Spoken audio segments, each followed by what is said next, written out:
دیکھیے سطر کا تقاضے کیا ہے، گن لیجئے. لباس نبیز ہونا چاہیے، باریک نہیں. حضور نے فرمایا اللہ کی لعنت ہو ان پر جو لباس پہن کے بھی ننگی ہوتی ہے.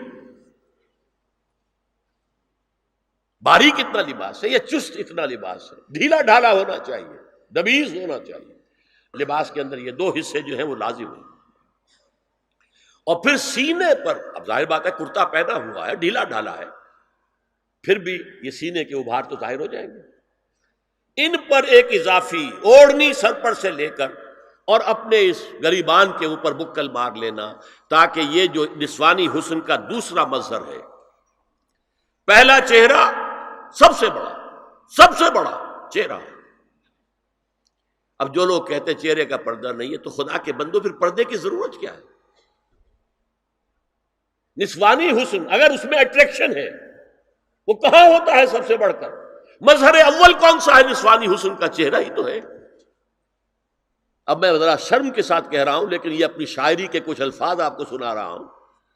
یہ لب لعلین کہاں ہوتے ہیں؟ چہرے پر ہوتے ہیں یا کہیں اور ہوتے ہیں؟ یہ عارض گلگوں یہ کہاں ہوتے ہیں؟ چہرے پر ہوتے ہیں یا کمر میں لگے ہوتے ہیں؟ یہ چاہے زقن، تھوڑی میں اگر کچھ کھڈا پڑا ہوا ہو، چاہے زقن. یہ تعریفیں جو شاعری میں ہوتی ہیں یہ کہاں ہوتا؟ یہ مژگاں کے تیر یہ کہاں ہوتے ہیں؟ یہ نرگسی آنکھیں یہ کہاں ہوتی ہیں؟ اور ستواں ناک یہ کہاں ہوتی؟ چہرہ ہی تو ہے. سب سے بڑی اٹریکشن تو چہرہ ہے. اسی کو نہ چھپایا تو پھر اور کیا چھپایا؟ ہاں دوسری چیز، چھاتی کے ابھار بہت اٹریکٹیو ہوتے ہیں انسان کے لیے. اس کے لیے یہ ہے کہ وَلْيَضْرِبْنَ بِخُمُرِهِنَّ عَلَىٰ جُيُوبِهِنَّ. کرتا بھی دبیز کپڑے کا ہو، کرتا جو ہے ڈھیلا ڈھالا بھی ہو، شلوار اور دبیز تر کپڑے کی ہو، ڈھیلی ڈھالی ہو، اور اوڑھنی کا بکل جو ہے اپنے سینے پر مار لیا جائے. اب اس کے بعد فرمایا وَلَا يُبْدِينَ زِينَتَهُنَّ إِلَّا لِبُعُولَتِهِنَّ. اب یہاں یہ زینت کا لفظ آ رہا ہے چہرے کے لیے، اور چہرے ہی میں کچھ سنگھار بھی ہوتا ہے. کوئی سرما لگایا ہوا ہے، فرض کیجئے کسی اور طرح کا کوئی زیور پہنا ہوا ہے، گلے میں پڑا ہے، کانوں میں بندے ہیں وغیرہ وغیرہ. یہ زینت چہرہ اور اس کے ساتھ کوئی بناؤ سنگھار کا معاملہ، جس کی کہ حضور صلی اللہ علیہ وسلم نے تلقین کی ہے.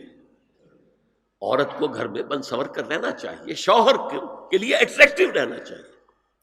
خاص طور پر شوہر جب آنے والا ہے شام کو دفتر سے، اس وقت عورت جو ہے بن سنور کر رہے ہیں. اس لیے کہ اصل مقصد کیا ہے؟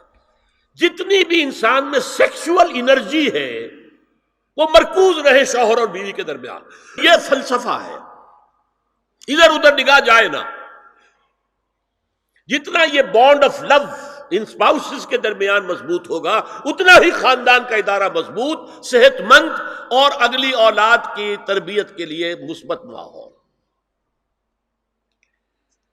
اب ان کے لیے کہا گیا کہ چہرے کی زینت، اور چہرے کے اوپر اگر کوئی بناؤ سنگھار ہے، زیور ہے، تو اس کی زینت نہ ظاہر کریں. مگر اب یہ یہاں تفصیلی آئی ہے، جو محرم ہیں ان کی تفصیل، اور میں بیان کر چکا ہوں. محرم وہی ہے صرف جن سے کبھی کسی حال میں شادی نہیں ہو سکتی. بھائی سے کسی حال میں شادی نہیں ہو سکتی، باپ سے، دادا سے، چچا سے کسی حال میں شادی نہیں ہو سکتی، ماموں سے کسی حال میں شادی نہیں ہو سکتی. ہاں چچا کے بیٹے سے ہو سکتی ہے، وہ نامحرم ہے. ماموں اور خالہ کے بیٹے سے ہو سکتی ہے، وہ نامحرم ہے. تو فرمایا کن کے سامنے ظاہر کر سکتی ہے؟ الا لبعولتہن، سب سے بڑھ کر تو شوہر،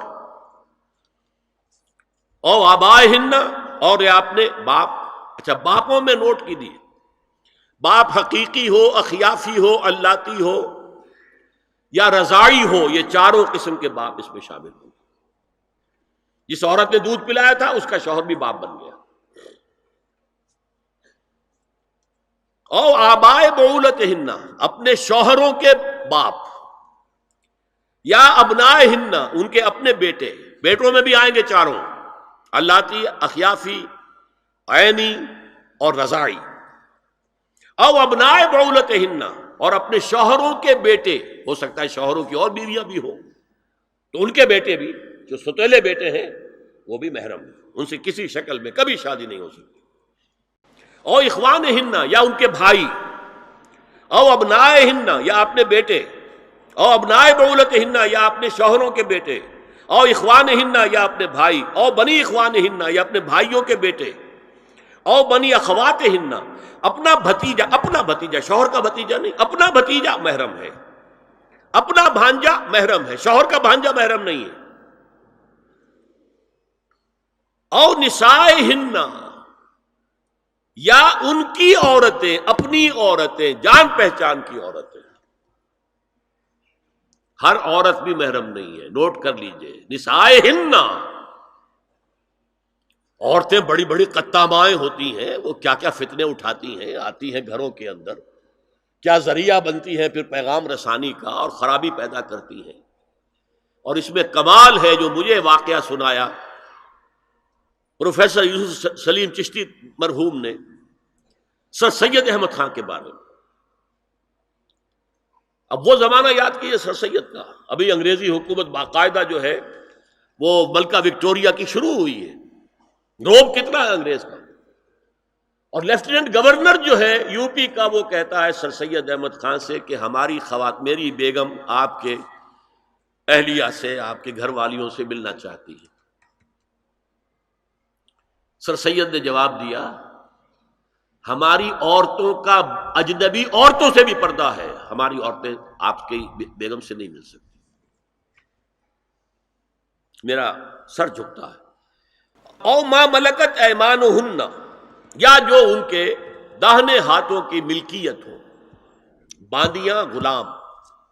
اس میں عرض کر چکا ہوں کہ اس میں کافی اختلافات ہیں، یہ بھی ہے کہ اس سے مراد صرف باندیاں ہیں، غلام مرد نہیں، یہ بھی ہے کہ مرد بھی ہے، اور یہ بھی ہے کہ مرد جب تک کہ وہ بالغ نہ ہو، لیکن میں اس بحث میں یہاں نہیں جانا چاہتا، یہ پھر فقہ کی بحث ہو جائے گی۔ اب التابعین غیر اولی الاربہ، کچھ ایسے لوگ بھی ہوتے ہیں، کوئی کسی کے گھر میں کوئی اندھا آدمی رہ رہا ہے، یا کوئی اور کسی وجہ سے کوئی مریض ہے، اسے آپ نے پناہ دے رکھی ہے، انہیں عورتوں سے کوئی سروکار نہیں ہوتا۔ اب الطفل الذین لم یظہروا علی عورات النساء، یا وہ بچے کہ جن پر ابھی عورتوں کے پوشیدہ حالات واضح ہی نہیں ہے، پتہ ہی نہیں ہے انہیں، ابھی انہیں جنس کا کوئی احساس ہی نہیں ہے۔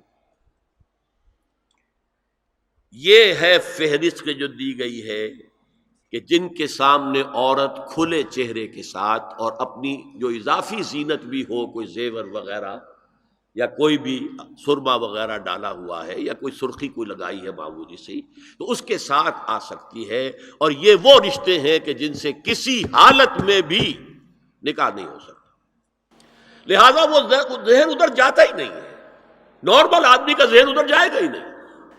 ہم رہ رہے ہیں کہ اب نارمل فضا کے اندر، جس کو میں نے کہا انسیسٹ بڑھتا جا رہا ہے، اس کی مثالیں ہمارے معاشرے کے اندر بڑھتی چلی جا رہی ہیں۔ وَلَا يَضْرِبْنَ بِأَرْجُلِهِنَّ لِيُعْلَمَ مَا يُخْفِينَ مِنْ زِينَتِهِنَّ، اور چلتے ہوئے اپنے پاؤں زور سے نہ ماریں کہ ان کی زینت ظاہر ہو جائے۔ اگر کوئی پازیب پہنی ہوئی ہے، کوئی جھنجھنو وغیرہ ہے، تو اب اگر پاؤں مار کر چلے گی تو خام خواہ ذہن جائے گا بیٹھے ہوئے کا کہ کوئی خاتون جا رہی ہے، پلٹیں گے، دیکھیں گے، نگاہ دیں گے۔ یہاں تک اس کے علاوہ یہ بھی ہے، تعطر کے بارے میں فرمایا ہے کہ اگر عطر لگا کر کوئی عورت گھر سے نکلی ہے، اذا استعارت المرأة فمرت على القوم ليجدوا ريحها فهي كذا وكذا قال قولا شديدا۔ یہ ابو داؤد کی روایت، حضور نے فرمایا جب کوئی عورت عطر لگا کر، خوشبو لگا کر نکلتی ہے کہ لوگ اس کی خوشبو سونگیں یا اس پر مطلع ہو جائیں، تو ایسی ہے، ایسی ہے، بہت سخت الفاظ حضور نے استعمال کیے کہ جس کو راوی نے نقل نہیں کیا۔ هي الحلقات تحفظني بآيات من القرآن، هي الحلقات تملأني بحب المصطفى العدنان، هي الحلقات تحفظني